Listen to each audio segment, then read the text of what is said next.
오늘 저는 로마서 8장 14절에서 18절까지 말씀을 중심으로 성령님과 함께하는 성도는 행복합니다 라는 제목으로 하나님 말씀 나누겠습니다. 저를 같이 한번 따라해 보실까요?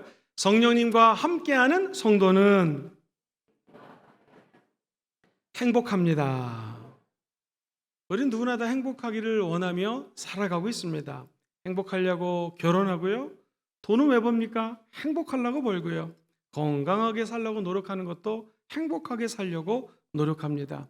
이번에 잠시 성회가 있어서 일본 갔다 왔더니 일본 분들은 배울 점이 하나 있는데, 아프면 오래 살 때 아프기 싫어가지고 젊어서부터 건강 관리를 한다고 합니다. 건강해서 행복하게 살려고 노력하는 것이죠. 개인도 심지어 교회도 행복한 성도들, 행복한 교회를 꿈꾸며 달려나갑니다. 국가는 어떨까요? 우리나라 헌법 제10조에 보면은 모든 국민은 인간으로서 존엄과 가치를 가지며 행복을 추구할 권리를 가진다. 국가는 개인이 가지는 불가침의 기본적 인권을 확인하고 이를 보장할 의무를 진다. 이른바 행복 추구권이 명시가 되어 있습니다. 국가에서도 모든 백성들이 행복하기를 원한다는 것이죠. 부족한 정은 정말 젊었을 때 아무것도 모르고 1996년도 처음 전도사가 되었습니다. 시간이 20몇 년 지났습니다. 지금 돌이켜보니 하나님의 은혜로 많은 목사님도 만나고 평신도들도 만나고 여러분들과 만나 교제하고 이야기를 나눴습니다. 그런데 재밌는 것은 이분은 사회적인 위치도 높고 소위 말해서 월급도 많고 물질도 풍성하고 인간관계도 정치, 경제, 문화, 사회의 레벨이 높은 사람들과 교제하기 때문에 또 무슨 로타리 클럽 이런 데 회장도 역임하셨고 정말로 행복할 것 같다. 자녀들도 다 잘 됐고 만나서 얘기를 해보면 실제 마음속에 있는 얘기를 듣고 상담을 해보니 행복하지 않은 경우가 의외로 많았습니다. 그리고 제가 이렇게 목회하면서 이분은 참 안쓰럽다, 힘들다, 어떻게 살아가시지, 행복하지 않을 것 같다 라고 마주 앉아서 얘기를 하는데 웬걸 저보다도 행복합니다. 이야, 이거 행복할 게 하나도 없는데 눈물 흘리는 일들밖에 없고 상황이 꼬이는데 어찌 이렇게 행복하실 수 있을까? 저는 과거를 돌이켜보면서 깨달은 것이 있습니다. 행복은 물질하고도 상관이 없고요, 명예하고도 상관이 없고, 행복은 저 금정산 위에 있거나 해운대 앞바다에 있지 않습니다. 우리 마음속에 행복이 있습니다. 오늘 예수 믿는 저와 여러분들이 그 행복을 찾는 귀한 주일 예배 되기를 주의 이름으로 소망합니다. 본문을 통하여 정말 행복해지기 원하시는 성도들은 한 번 더 아멘 해볼까요? 성령과 함께하는 성도들은 행복합니다. 크게 두 가지 말씀드려요. 첫 번째, 우리가 왜 행복한가? 저와 여러분들은 하나님의 자녀가 되었기에 행복합니다. 시작! 하나님의 자녀가 되었기에 행복합니다. 오늘 14절 말씀은 이렇게 적혀져 있습니다. 무릇 하나님의 영으로, 성령님이죠, 성령님으로 인도함을 받는 사람은 곧 하나님의 뭐예요? 아들이라고 얘기를 합니다. 자, 성령으로 인도함 받는 사람들이 하나님의 아들이다. 이게 영적으로 보면 성경에서는요, 예수님 믿기 전에 저와 여러분들은 죄의 종이라고 얘기합니다. 심지어 에베소서는 죄와 허물로 죽은 너희를 예수님이 십자가에 죽으면서 다시 살렸다고 합니다. 새 사람이 된 것은 과거에 죄의 종이었다가 하나님의 은혜로 새 사람이 되었다라는 것이에요. 예수를 믿는 것은 예수 믿기 전에는요, 허물로 죽을 수밖에 없었는데 하나님이 웬 은혜인지 예수 십자가에 죽고 부활하셔서 저와 여러분들을 하나님의 자녀 삼아 주셨습니다. 자, 어떤 사람이 되었는가? 어떤 자녀가 되었는가? 저 여러분들은 이제 성령으로 인도함을 받는 사람이 되었어요. 성령으로 인도함 받는다는 것은 너무너무 중요합니다. 목사님, 저 예수를 믿었습니다. 심지어 방언도 합니다. 성령 체험했습니다. 그런데 내 안에서 죄가 스물스물 올라올 때가 많습니다. 아니, 갑자기 튀어올랄 때도 많아서 충동적으로 죄를 짓는 경우도 있습니다. 이거 어떻게 해석할 수 있겠습니까? 성경에 보면은요, 14절 말씀 전에 로마서 8장 13절은 우리가 육신을 따라 행하면 죽을 수밖에 없는데 영으로 육체를 죽이면 살리라. 시작! 영으로 육체의 행실을 죽이면 살리라. 그러니까 우리 사랑하는 성도님들, 저 어렸을 때는요, 오락실에 가면은 이런 두더지라고 하는 오락 게임이 있었습니다. 기억하십니까? 한쪽에는요, 몽둥이를 두고 딱 씁니다. 그러다가 밑에서 한 구멍이 10개 있는데요, 두더지가 갑자기 올라옵니다. 어쩔 때는 한 번 왔다가 똑같은 데서 또 한 번 튀어옵니다. 그때 머리를 탕 때리면 점수가 올라갑니다. 제가 아는 친구는요, 전문가 친구인데요, 얘는 항상 망치를 짧게 듭니다. 그 다음에 자세를 낮춥니다. 한 손에 주먹을 줍니다. 양손으로 막 이렇게 하는데 항상 걔가 1등을 했습니다. 그 사람이 접니다. 하여튼 그 재밌었어요. 그런데 우리가 이렇게 인생을 살다 보면 죄라는 것이 이거랑 똑같습니다. 느닷없이 튀어오르는 거예요. 내 인생에서 우리 인생의 죄만 보면 자석이 마치 쇠붙이 보면 달라붙듯이 죄만 보면 확확 빠지는 우리들이 보이지 않습니까? 어떻게 하면 좋겠습니까? 두더지 게임같이 죄가 계속 올라옵니다. 근데 성경은 얘기합니다. 성령으로 육신의 행실을 죽이면 살게 되어 있습니다. 성령으로 인도함 받는 사람이라고 하는 것은 성령님이 우리 안에서 죄가 끊임없이 오지만 성령의 방망이로 무너뜨리는 것입니다. 예수 믿으면 성령이 우리 안에 들어오 계세요. 그리고 성령님은 저와 여러분들을 죄와 사망의 법으로부터 자유케 하시는 분이십니다. 그렇기 때문에 예수 그리스도 안에 쏙 들어간 사람은 더 이상 정죄함이 없어요. 무엇을 살든 어디로 가든 성령님이 죄를 승리할 수 있는 힘을 부어주신다는 것입니다. 하나님의 자녀가 되는 특권은 무엇인가? 구약성경 이스라엘 백성들은요, 감히 하나님의 이름조차 제대로 부르지 못했습니다.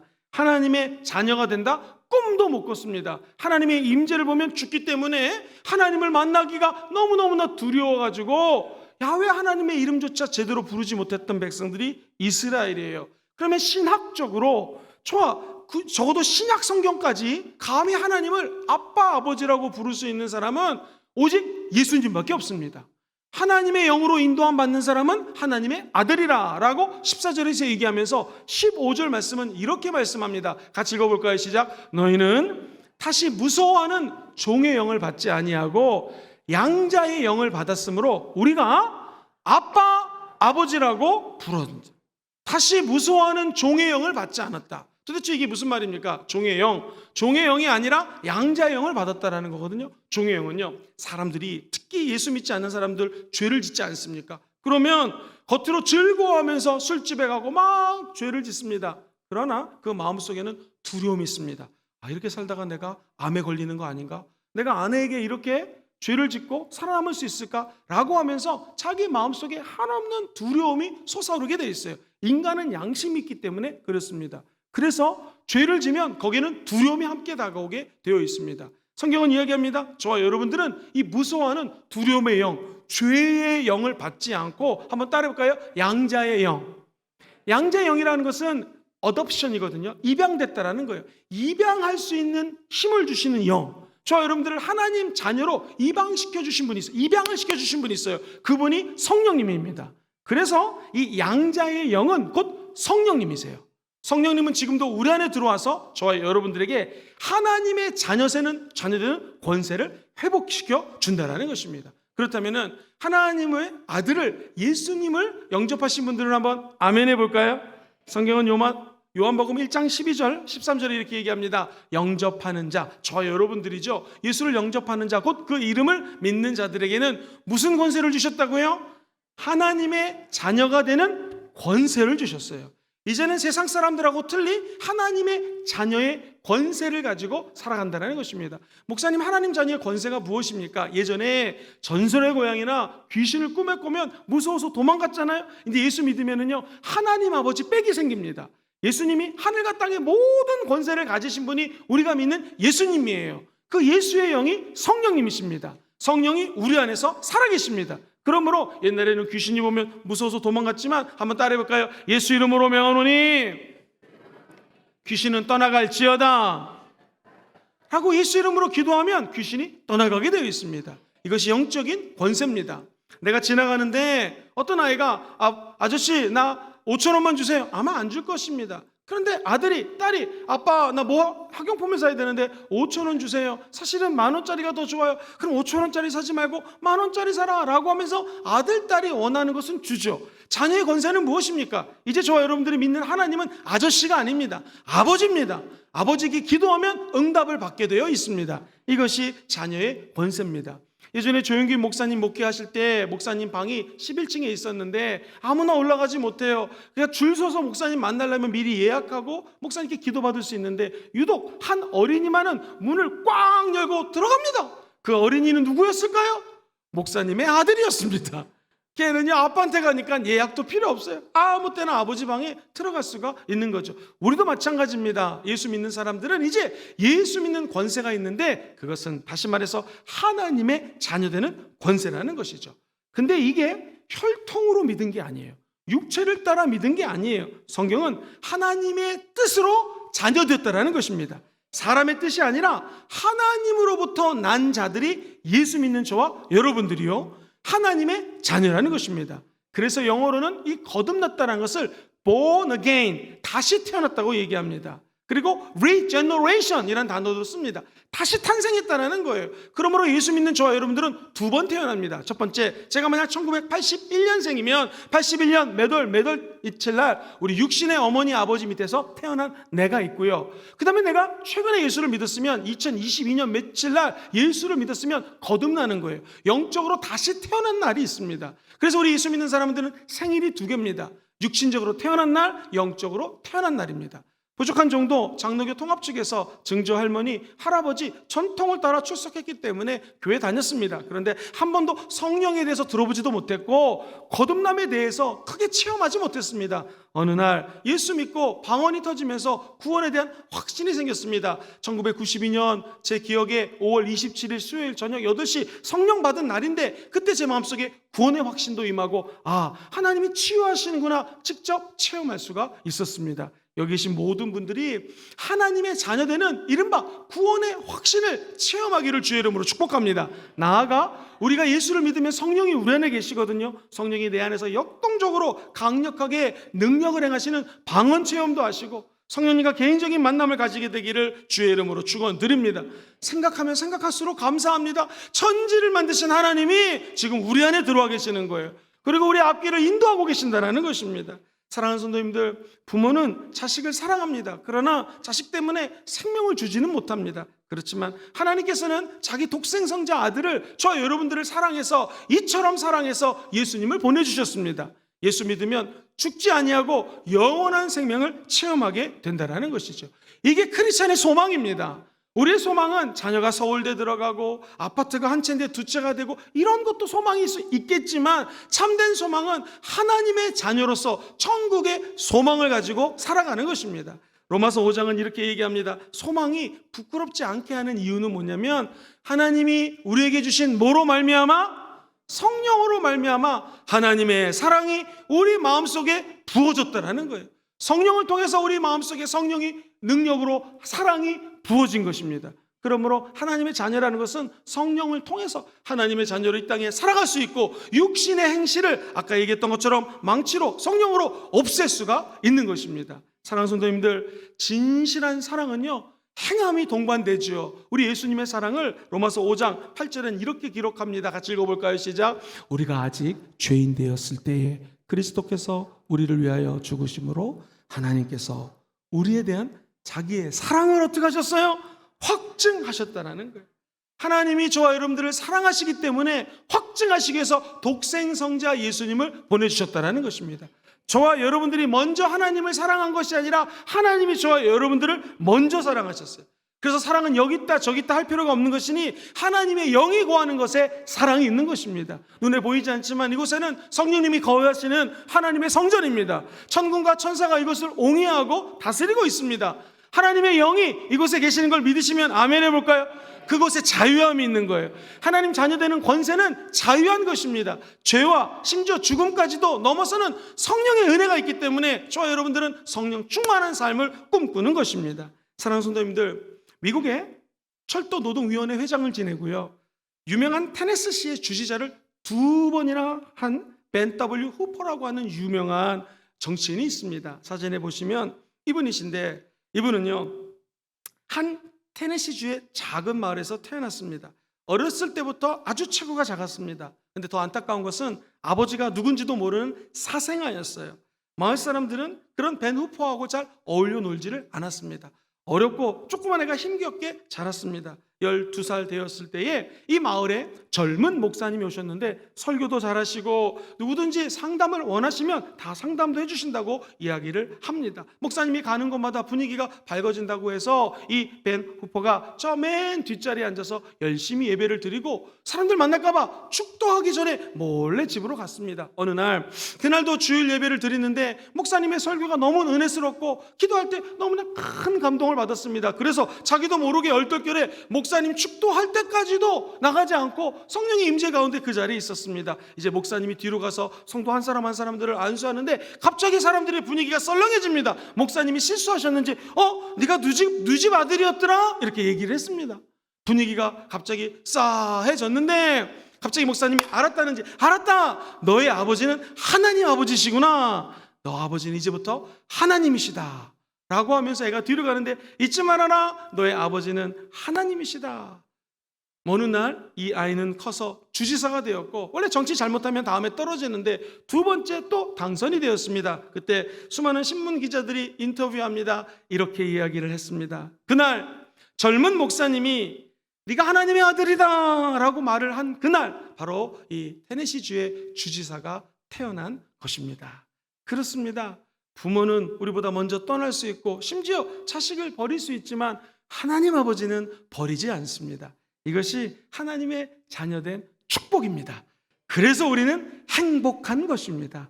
다른 행복이 없더라도 가장 행복한 거 하나님의 자녀로 살아가는 여러분 되시기를 주님의 이름으로 축원드립니다.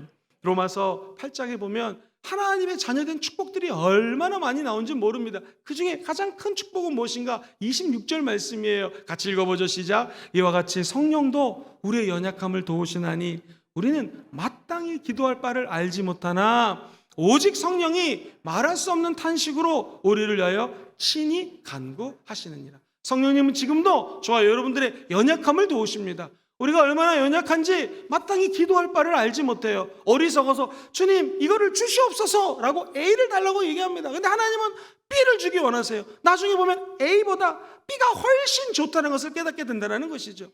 어떤 사람이 너무 돈이 없어가지고 자기가 믿는 신에게 기도를 했대요. 만지는 것마다 금이 되게 도와주세요. 우리 집이 너무나 가난해서 아내도 고생하고 우리 자녀들도 고생합니다. 만지는 것마다 금이 되세요. 그런데 응답 받았습니다. 마이크를 만지면 마이크가 금이 되고 만지는 것마다 금이 됐대요. 어느 날 너무너무 사랑하는 아내가 옵니다. 기뻐가지고 여보 내 마누라 안았는데 아내가 금이 돼버렸습니다. 아이들이 왔습니다. 아이들을 꼭 안아줬는데 아이들 만지 다 금이 되었습니다.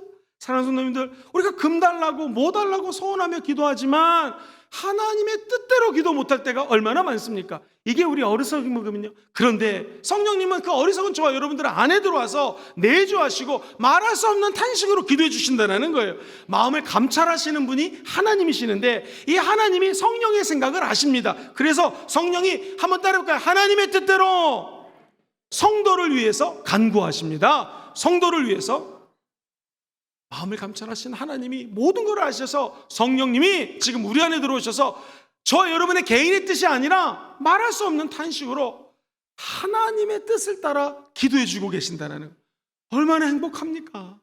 그러므로 이 땅에 살면서 성령님과 함께하는 성도는 행복합니다.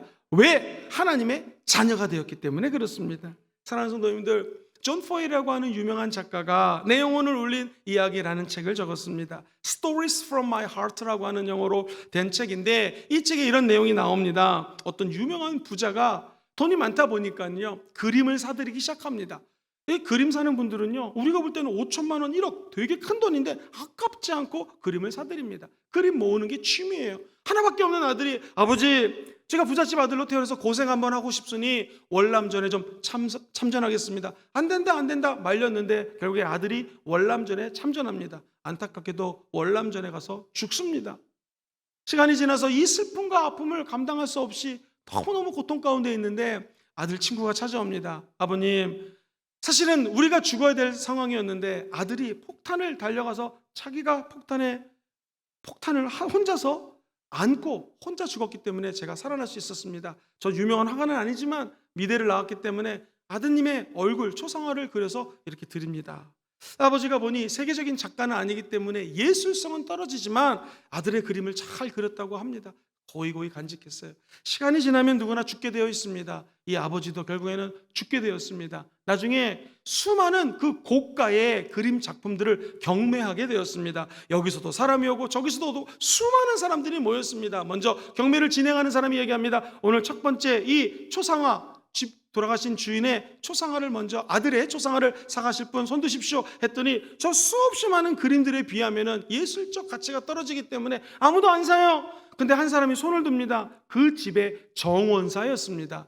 그 어르신의 집의 정원사가 죽은 아들하고 너무 친했거든요. 아드님 생각이 나서 제 전 재산이 20달러밖에 없습니다. 그랬더니 그 20달에 낙찰이 돼가지고 그 초상화를 정원사가 가져가게 됩니다. 그러자 경매를 진행하는 분이 이렇게 얘기합니다. 오늘 경매는 다 끝났습니다. 돌아가십시오. 막 데모가 일어납니다. 난리가 나고 항의를 합니다. 아니 여기 얼마나 먼 길을 경매 받으려고 왔는데 무슨 말이냐 했더니 이분이 하는 말이 그림의 주인이 남긴 유언이 있습니다.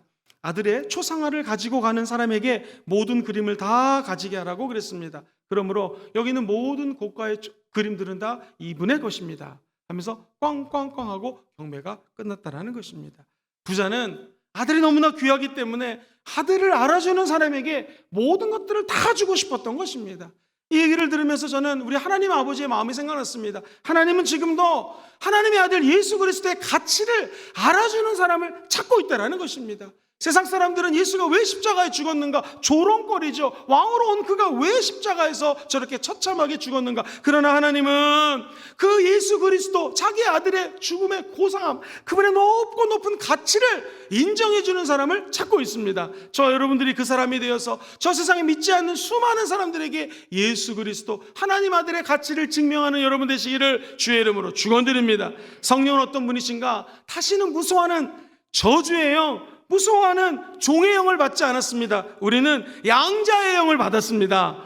돌감나무가 있는데 얘는 자라면 돌감나무밖에 맺을 수가 없어요. 그런데 주인이 가지를 잘라가지고 참 감람나무에다가 가지치기를 합니다. 그러면 이제 더 이상 돌감나무가 아니라 참 감람나무를 맺을 수 있는 것처럼 세상에서 죽을 수밖에 없는 저와 여러분들을 하나님 아버지가 부르셨습니다. 그리고 성령님의 은혜로 말미암아 예수 십자가의 은혜의 나무에 갖다가 접붙임을 했다라는 것이죠. 그러면 양자의 영, 성령 때문에 이제는 우리는 성령의 열매를 맺게 됩니다. 하나님의 자녀가 되었습니다. 더 이상 저주의 자녀가 아니라 하나님의 자녀로 거듭난 것입니다. 저주뿐만 아니라 질병과 상관없는 하나님 나라에 치유받는 건강한 사람이 된 것입니다. 오늘 그 축복이 우리 영혼 속에서 성령 하나님이 무서워하는 종의 영을 받은 것이 아니라 양자의 영을 받아서 같이 해볼까요? 아빠 아버지라고 부르짖느니라. 시작. 아빠 아버지라고 부르짖느니라. 이제 하나님의 자녀로 부르짖을 수가 있는 거예요. 여기 젊은 분도 계시고 어르신도 계시는데 젊은 분이나 어르신들이나 저와 여러분들은 강하고 담대하게 아빠, 하나님을 아빠 아버지라고 부를 수가 있는 것입니다. 하나님은 우리를 위해서 한 어린 아이 독생성자 예수를 보내주셨고 그를 영접하는 자들에게는 하나님의 자녀되는 권세를 주십니다. 그리고 이 복은 세상 사람들이 얘기하는 행복하고 비교할 수 없는 진정한 복인 줄 믿습니다. 그래서 여기 계신 모든 분들이 하나님의 자녀가 되었음을 깨닫고 그 삶 안에서 늘 행복감에 젖어 사시게 되기를 주의 이름으로 축원드립니다. 이상하게 행복은 전염이 돼요. 어떤 미국의 위스콘신 대학교의 리처드 박사 연구팀이 열심히 조사를 했는데 인간의 행복에 대한 내용입니다. 시간 관계상 한 가지 샘플을 말씀드리면 이런 케이스가 있었습니다. 어떤 젊은이가 열심히 학교를 가는데요. 노숙자가 있더래요. 너무나 이 추운데 안쓰러워 보여서 어머니가 싸주신 따뜻한 도시락을 노숙자에게 전해줍니다. 그리고 자기도 추울 텐데 겉에 있는 잠바를 벗어서 노숙자에게 전해줍니다. 그러면서 행복한 미소를 짓고 가더라는 것입니다. 노숙자 얼마나 감동을 받았겠습니까? 이를 출근하다가 지켜보던 한 아저씨가 너무나 큰 감동을 받았어요. 집에 가서 아내에게 여보 오늘 아침에 내가 정말 귀한 장면을 봤는데 한 대학생같이 보이는 청년이 지나가는 노숙자를 보더니 자기가 한참 고민하다가 따뜻한 도시락을 주고 잠바를 벗어가지고 씌워주는데 내가 너무나 큰 감동을 받았다고 얘기를 하자 갑자기 그 아내도 너무나 큰 감동을 받았습니다. 자, 청년은 옷을 줘서 도시락을 줘서 행복합니다. 노숙자는 없는데 받아서 행복합니다. 지나가던 사람이 이를 보니까 또 행복해졌습니다. 본 것을 집에 가서 아내에게 얘기하고 들려주니까 이 얘기를 듣는 아내가 행복했습니다. 조사 결과 이 도시락을 준 청년이나 노숙자나 지나가던 아저씨나 그 아줌마나 그 아내 되는 분이나 모두가 행복 지수가 비슷하다는 것입니다. 예수 믿은 저와 여러분들, 하나님의 자녀가 된 저와 여러분들이 삶에서 예수님을 이처럼 증거하시기를 주의 이름으로 축원드립니다. 그래서 이 행복 나만 갖고 있는 것이 아니라 주변에 믿지 않는 자들에게 예수 믿는 자들의 행복과 자녀된 자의 행복을 전염시키는 여러분들 되시기를 주의 이름으로 축원드립니다. 그래서 하나님은 저와 여러분들을 이 땅에 부르신 것입니다. 큰 두 번째입니다. 우리는 왜 행복한가? 십자가의 소망이 있기 때문에 행복합니다. 다 같이 17절 말씀을 읽어볼게요. 17절 본문 17절 시작. 자녀이면 또한 상속자, 곧 하나님의 상속자요, 그리스도와 함께 한 상속자니 우리가 그와 함께 영광을 받기 위하여 어떻게 해요? 고난도 함께 받아야 된다는. 17절 안에만 해도요, 상속자가 3번이나 나옵니다. 옛날 성경에는 후사라고 적혀 있거든요. inheritance라는 단어를 많이 씁니다. 즉, 저와 여러분들이 하나님의 자녀가 되었으면 이제 하나님의 상속자가 되었습니다. 물질적인 상속뿐만 아니라 저 하늘나라의 천국이 우리 안에 들어온다는 것입니다. 그런데 이 글을 가만히 읽어보면 상속자면 행복하고 물질 풍성하게 살아야 되는데, 그와 함께 예수와 함께 영광을 받기 위해서 고난도 함께 받아야 된다는 것입니다. 이게 도대체 무슨 말인가요? 외국 목사님들이 설교하는 걸 들어보면요, No cross, no crown 이런 설교 진짜 많이 합니다. 저도 많이 들었어요. No cross, 십자가가 없으면 no crown, 면류관도 없다라는 것입니다. No sacrifice, 헌신과 절제와 하나님께 대한 몸 드리는 이 헌신이 없으면 no victory, 승리도 없다라는 것입니다. 우리 예수님이 십자가에서 sacrifice, 제물로 죽으셨기 때문에 저와 여러분들은 승리하는 것입니다. 십자가 때문에 저와 여러분들은 하나님의 은혜 가운데 면류관을 받게 된다는 것이죠. 유월절 날 이스라엘 백성들은 출애굽을 잊지 않으려고 뭘 먹었냐면 무교병과 쓴 나물을 먹습니다. 왜 그럴까요? 애굽에서 출애굽한 날이 너무너무나 소중하기 때문에 쓴 나물을 먹으면서 애굽에서 종살이의 때를 기억하라는 것입니다. 오늘 행복한 분이 있습니까? 예수 믿기 전에 영적으로 힘들었던 때를 기억하며 때로는 예수님 때문에 고난에 한번 동참해 보라는 것입니다. 다음 주 주일은 성찬식을 합니다. 예수님의 찢기신 살을 먹습니다. 그거 왜 먹습니까? 예수님의 고난을 생각하는 것이죠. 철저하게 예수님이 십자가에서 마지막 남은 물 한 방울, 피 한 방울을 흘리시면서 저와 여러분들을 구원해 주셨습니다. 그 예수의 피를 마시는 것이 성찬식입니다. 그 예수의 고난을 생각하시면서 저와 여러분들은 자녀됨의 권세가 회복되는 것이고, 십자가는 고난이잖아요. 근데 역설적입니다. 고난이 우리에게는 오히려 소망이 돼요. 왜? 십자가 때문에 하나님의 자녀가 되었습니다. 십자가 때문에 부활이 있습니다. 고난이 있어야 영광도 있는 것입니다. 십자가가 없는 기독교는 거짓말입니다. 십자가 없이는 성령 충만도 없습니다. 그래서 순복음교회에서는 십자가 예수를 강조하는 것입니다. 결론적으로 성령 충만은 예수 충만입니다. 시작! 성령 충만은 예수 충만이에요. 저 여러분들이 오늘 예배당에 모여서 예수 그가 찔림은 나의 허물 때문이라는 것을 고백하기를 바랍니다. 그가 십자가에서 상함은 뭐 때문이에요?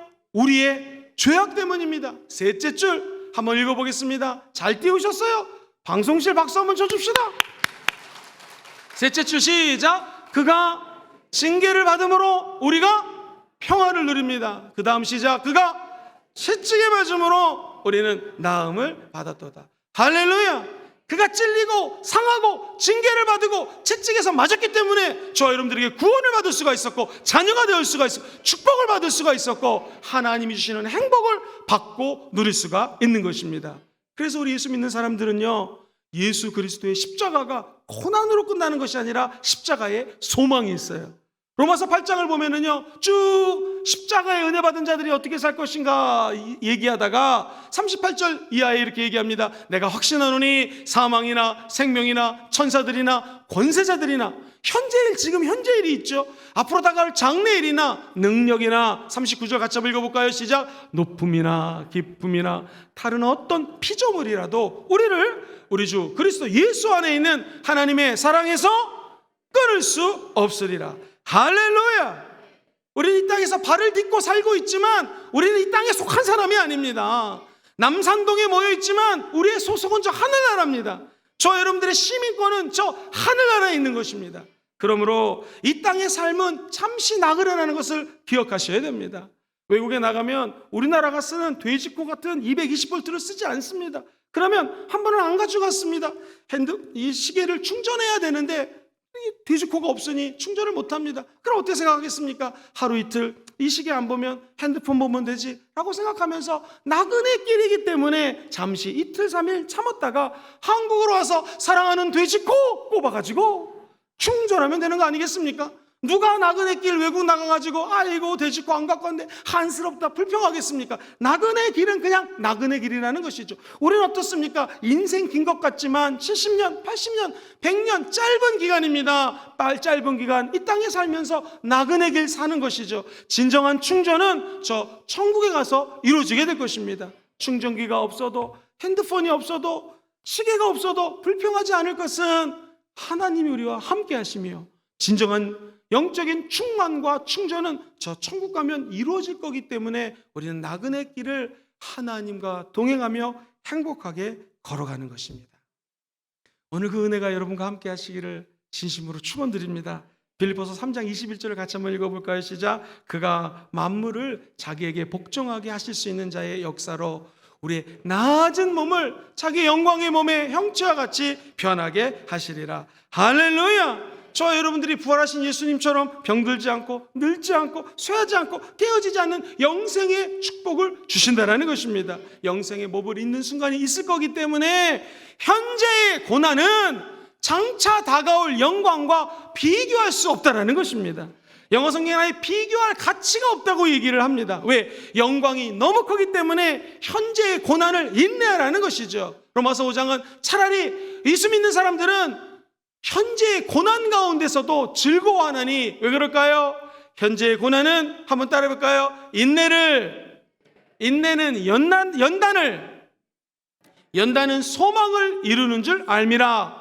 인내는 연단은 소망을 이루는 줄 알미라. 우리가 아는 것이 있습니다. 환난 중에서도 즐거워하는 것은 행복하다는 거잖아요. 조금 힘들고 어렵지만 저 여러분들은 행복합니다. 왜? 이 환난이 지나면, 고난이 지나면 내 인내력이 쌓여지게 되고요. 인내력 위에 하나님은 내 성품을 예수 그리스도 같이 변화시켜 주실 것이요, 성령의 열매를 맺는 사람으로 변화시켜 주실 것이기 때문에 결국 저 여러분들에게는 소망과 연결이 되어 있습니다. 조금 힘들다고 어렵다고 낙심하지 마시고 천국에 소망 붙드시기를 주의 이름으로 축원드립니다. 요한계시록 2장 10절을 큰 소리로 읽어봐요. 시작. 네가 죽도록 충성하라. 그리하면 내가 생명의 관을 너에게 주리라. 할렐루야. 사도 바울은 이 사실을 알았기 때문에 매도 여러 번 맞고 40대 맞으면 죽으니까 하나 가만 39대를 맞고 물 건너 산 건너 고생하면서 예수를 증거할 수 있었던 것은 하나님의 면류관이 저 하늘에서 기다리고 있음을 믿었기 때문입니다. 그래서 옥중서신을 읽어보면 유독 기뻐하라 기뻐하라 기뻐하라 항상 기뻐하라 이런 말이 많이 나오는 것은 그가 즐거워했었던 이유 중에 하나는 바로 성령님을 통하여 예수 십자가의 소망이 그 영혼 속에 부음받았기 때문입니다. 오늘 우리도 힘들고 어렵지만 이 예수 십자가의 소망을 끝까지 믿고 달려나가게 되기를 주의 이름으로 축원드립니다. 18절 본문 말씀 큰 소리를 읽어봐요. 생각하건대 시작. 생각하건대 현재의 고난은 장차 우리에게 나타날 영광과 비교할 수 없느니라. 할렐루야. 이 고백되기 그대로 되시기를 주의 이름으로 축원드립니다. 저와 함께 금정산에 올라가겠습니다. 예배 끝나고 제일 먼저 올라가는 사람에게 제가 10만 원을 주겠습니다. 벌써 나가려고 그러잖아요. 엄청나게 빨리 정상으로 올라가면 꼭대기만 보고 올라갑니다. 그러니 들에 무엇이 폈는지, 산에 어떤 꽃이 있는지, 나무가 어떤지 볼 시간이 없습니다. 근데 진짜 등산은 정상에 올라가 봤자 사실은 돌멩이밖에 없습니다. 내려오면서 진정한 산은 정상이 아니라 산기슭에 있는 수많은 꽃들, 수많은 풀뿌리들, 이것들이 어울려져서 산을 이루고 있는 것을 깨닫게 됩니다. 우리도 정상으로 올라갔다고 다 좋은 것이 아니라 때로는 내려가면서 참된 인생의 감격과 행복을 누리는 날이 오게 될 것입니다. 사랑의 수고는 하면 할수록 피곤한 것이 아니라 더 기쁘고 행복해집니다. 목사님, 우리가 왜 그리스도의 고난에 동참해야 됩니까? 예수 죽음, 내 죽음은 왜 돼야 됩니까? 우리가 영의 사람으로 살기 위해서는 때로는 고난이 필요합니다. 성경은요, 내가 고난을 많이 당했더니 하나님의 말씀을 지킨다고 고백했습니다. 그리스도의 말씀을 순종하기 위해서는 때로는 고난이 필요합니다. 무엇보다도 그리스도와 함께 영광을 받기 원하시면 아멘 해볼까요? 아멘. 그래서 힘이 들지만 하나님 앞에 고난 가운데서도 즐거워하고 행복하는 여러분 되시기를 주의 이름으로 축원드립니다. 펜실베니아 대학교의 마틴 셀리그먼 교수팀이 행복만 조사를 했습니다. 그랬더니 결론이 행복은 작은 연습들이 있죠. 이것이 쌓이면 행복해진다라는 거예요. 더군다나 행복이 참 쉽다라고 결론을 냅니다.